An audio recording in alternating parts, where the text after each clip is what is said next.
ಅಕ್ಕಿಯ ಸಪ್ಲೈ ಬಗ್ಗೆ ನಮಗೆ ಹೋದ ವರ್ಷ ಕೇಳಿದರೆ ಅಕ್ಕಿ ಕೊಡಲಿಲ್ಲ ಅಂಥೇಳಿ. ಕಳೆದ ಬಾರಿ ನಮ್ಮ ಕಡೆ ಅಕ್ಕಿ ಸ್ಟಾಕು ಆ ಸಂದರ್ಭದಲ್ಲಿ ಬಫರ್ ಸ್ಟಾಕಿಗೆ ಭಾಳ ಹತ್ತಿರ ಇದ್ದೀವಿ ನಾವು. ಮತ್ತು ಇಡೀ ದೇಶದಲ್ಲಿ ಎಲ್ ನೀನೋ ಇಫೆಕ್ಟದ ಪರಿಣಾಮ ಆ ವರ್ಷದಲ್ಲಿ ಅಕ್ಕಿ ಸಂಗ್ರಹ ಕಮ್ಮಿ ಆಗ್ತದೆ ಅನ್ನುವಂಥ ಒಂದು ಆತಂಕ ಎಲ್ಲರಿಗೂ ಇತ್ತು. ನಮ್ಮ ದೇಶದಲ್ಲೆಲ್ಲ, ಜಗತ್ತಿನ ಎಲ್ಲ ದೇಶದಲ್ಲಿಯೂ ಇತ್ತು. ಹಾಗಾಗಿ 13/6/2023 ಓಪನ್ ಮಾರ್ಕೆಟ್ ಸಪೋರ್ಟ್ ಸಿಸ್ಟಮ್ದಲ್ಲಿ ನಾವು ಅದನ್ನು ನಿಲ್ಲಿಸಿದ್ವಿ. ಮತ್ತು ಇವರು 5 kg ಕೊಡ್ಬೇಕಾ 10 kg ಬೇಕಾ ಬೇಡವಾ ಅಂತ ಕೇಳೋ ಮುಂದೆ ಕೇಂದ್ರ ಸರ್ಕಾರ ಕೊಟ್ಟರೆ ನಾವು ಕೊಡ್ತೀವಿ ಅಂತೇನು ಹೇಳಿದ್ದಿಲ್ಲ ಇವರು. ಹಾಗಾಗಿ ಅದರಲ್ಲಿ ರಾಜಕಾರಣ ಮಾಡಲಿಕ್ಕೆ, ಕ್ಷುಲ್ಲಕ ರಾಜಕಾರಣವನ್ನು ಮಾಡಲಿಕ್ಕೆ ಅವರು ಹೊರಟಿದ್ದಾರೆ. ಈಗ ನಮ್ಮ ಕಡೆ ಸ್ಟಾಕ್ ಜಾಸ್ತಿ ಆಗಿದೆ, 330 ಲ್ಯಾಕ್ ಟನ್ ಆಗಿರೋದ್ರಿಂದ ನಾವು ಈಗ OMSSದಲ್ಲಿ ಓಪನ್ ಮಾರ್ಕೆಟ್ ಸಪೋರ್ಟ್ ಸಿಸ್ಟಮ್ ಸ್ಟೇಟಿಗೂ ಅಲೋ ಮಾಡಿದ್ದೀವಿ, ಪ್ರೈವೇಟ್ ಪಾರ್ಟಿಗೂ ಅಲೋ ಮಾಡಿದ್ದೀವಿ. ಮತ್ತು ಆವಾಗ 34 ರೂಪಾಯಿ ಇದ್ದಂಥ ಬೆಲೆಯನ್ನು 28 ರೂಪಾಯಿನೂ ನಾವು ಮಾಡಿದ್ದೀವಿ, 28 ರೂಪೀಸ್. ಇದು ನರೇಂದ್ರ ಮೋದಿಯವರು ಮಾಡಿದಂಥ ಒಂದು ಅತ್ಯುತ್ತಮವಾದಂಥ ನಿರ್ಧಾರ. 34ರಿಂದ 28 ಪ್ರೈಸ್ ಕಮ್ಮಿ ಮಾಡಿದ್ದೀವಿ. ಮತ್ತು ರಾಜ್ಯ ಸರ್ಕಾರಗಳು, ಯಾವುದೇ ರಾಜ್ಯ ಸರ್ಕಾರಗಳು, ಅದು ಕರ್ನಾಟಕಕ್ಕೊಂದೇ ಅಲ್ಲ, ಇಡೀ ದೇಶದಲ್ಲಿ ಎಲ್ಲ ರಾಜ್ಯ ಸರ್ಕಾರಗಳಿಗೂ ಹೋಗ್ತಿರುತ್ತೆ. ಸ್ಟಾಕ್ ಕಮ್ಮಿ ಇರೋದ್ರಿಂದ ನಾವು ನಿಲ್ಲಿಸಿದ್ವಿ.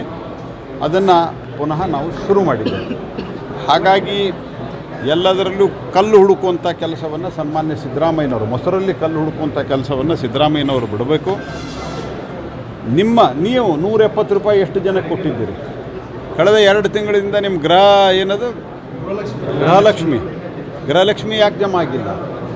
ವೃದ್ಧಾಪ್ಯ ವೇತನ ಯಾಕೆ ಜಮಾ ಆಗಿಲ್ಲ? ನೀವ್ಯಾಕೆ ಪೆಟ್ರೋಲ್ ಡೀಸೆಲ್ ಬೆಲೆ ಜಾಸ್ತಿ ಏರಿಸಿದ್ರಿ? ನೀವು ಆವಾಗ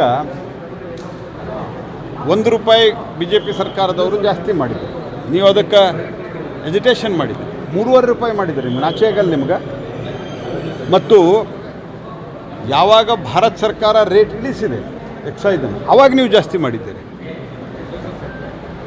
ಉಳಿದ ಅನೇಕ ರೇಟ್ಗಳು, ಉದಾಹರಣೆಗೆ ಹಾಲಿನ ದರ 50 ml ಜಾಸ್ತಿ ಅಂಥೇಳಿ ಜನರಿಗೆ ಮೋಸ ಮಾಡುವಂಥ ಕೆಲಸ, ಪ್ಲಸ್ ಅನೇಕ ಯೂನಿಯನ್ಗಳಲ್ಲಿ, ಮಿಲ್ಕ್ ಯೂನಿಯನ್ಗಳಲ್ಲಿ ಇವತ್ತು ರೈತರಿಗೆ ಕೊಡ್ತಾ ಇರುವಂಥ ಸಬ್ಸಿಡಿ ಬಂದ್ ಮಾಡಿ, ಕೊಡ್ತಾ ಇರುವಂಥ ರೇಟ್ನಲ್ಲಿ ಕಮ್ಮಿ ಮಾಡಿ ಜನರಿಗೆ ದ್ರೋಹವನ್ನು ಮಾಡ್ತಾ ಇರುವಂಥದ್ದು ಯಾವುದಾದ್ರೂ ಒಂದು ಸರ್ಕಾರ ಇದ್ದರೆ ಅದು ಸಿದ್ದರಾಮಯ್ಯನವರ ನೇತೃತ್ವದ ಕಾಂಗ್ರೆಸ್ ಸರ್ಕಾರ.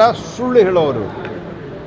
ಎಲ್ಲ ರೇಟ್ಗಳನ್ನು ಜಾಸ್ತಿ ಮಾಡಿದ್ದಾರೆ. ಮದ್ಯದ ರೇಟ್ನಿಂದ ಹಿಡ್ಕೊಂಡು, ವೆಹಿಕಲ್ ರಿಜಿಸ್ಟ್ರೇಷನ್ ಚಾರ್ಜಿಂದ ಹಿಡ್ಕೊಂಡು, ಬಾಂಡ್ ಪೇಪರ್ ಹಿಡ್ಕೊಂಡು, ಸಬ್ ರಿಜಿಸ್ಟರ್ದಲ್ಲಿ ರಿಜಿಸ್ಟ್ರೇಷನ್ ಚಾರ್ಜ್ ಹಿಡ್ಕೊಂಡು ಎಲ್ಲವನ್ನೂ ಜಾಸ್ತಿ ಮಾಡಿ ಜನರಿಗೆ ಹೊರೆ ಹಾಕಿ, ಜನರಿಗೆ ಒಂದು ರೀತಿಯಲ್ಲಿ, ಮತ್ತು ಯಾವುದೇ ಅಭಿವೃದ್ಧಿ ಕೆಲಸಕ್ಕೂ ನಾನು ಒಬ್ಬ ಪ್ರಮುಖ ಮಂತ್ರಿಗಳಿಗೆ ಒಂದು ಸಣ್ಣ ಕೆಲಸಕ್ಕೆ ಫೋನ್ ಮಾಡಿದ್ದೆ, ಹುಬ್ಬಳ್ಳಿ ಧಾರವಾಡದಲ್ಲಿ, ಲೋಕಸಭಾ ಕ್ಷೇತ್ರದಲ್ಲಿ. ದುಡ್ಡೇ ಇಲ್ಲರಿ ಅಂತ ಹೇಳ್ತಾರೆ. ಅನೇಕ MLAಗಳ ಕಡೆ, ಕಾಂಗ್ರೆಸ್ಸಿನ MLAಗಳು ಬಂದು ಕೇಂದ್ರ ಸರ್ಕಾರದಿಂದ ಸ್ವಲ್ಪ ನಮ್ಮ ಏರಿಯಾದಾಗ ಏನರೇ ರಸ್ತೆಗೆ ದುಡ್ಡಿದ್ರೆ ಕೊಡಿಸ್ರಿ ಅಂತ ಕೇಳ್ತಾರೆ. ನಾನು ಹೇಳಿದೆ, ಕೇಂದ್ರ ಸರ್ಕಾರದಿಂದ ನೇರವಾಗಿ ಕೊಡಿಸ್ತಿದ್ದು ಬರೋದಿಲ್ಲ, ರಾಜ್ಯ ಸರ್ಕಾರ ರೆಕಮೆಂಡ್ ಮಾಡಬೇಕು. ಯಾವುದೇ CRF ಅದು ಇದ್ದರೆ ನಾನು ಮಾಡಿಸ್ಕೊಡ್ತೇನೆ ಅಂತ ಹೇಳಿದ್ದೇನೆ. ಈ ಸ್ಥಿತಿ ಕಾಂಗ್ರೆಸ್ನವರು ತಂದುಕೊಂಡು ಕೇಂದ್ರದ ಮೇಲೆ ಗೂಬಿಯನ್ನು ಕೂಡಿಸ್ತಾ ಇದ್ದಾರೆ. ಈಗ ಕೊಡ್ತಾ ಇದ್ದೀವಲ್ಲ, ಅಕ್ಕಿ ತೊಗೊರಿ ಬೇಕಾದಷ್ಟು, ನಿಮ್ಗೆ ಯಾರು ಬೇಡ ಅಂತಾರೆ.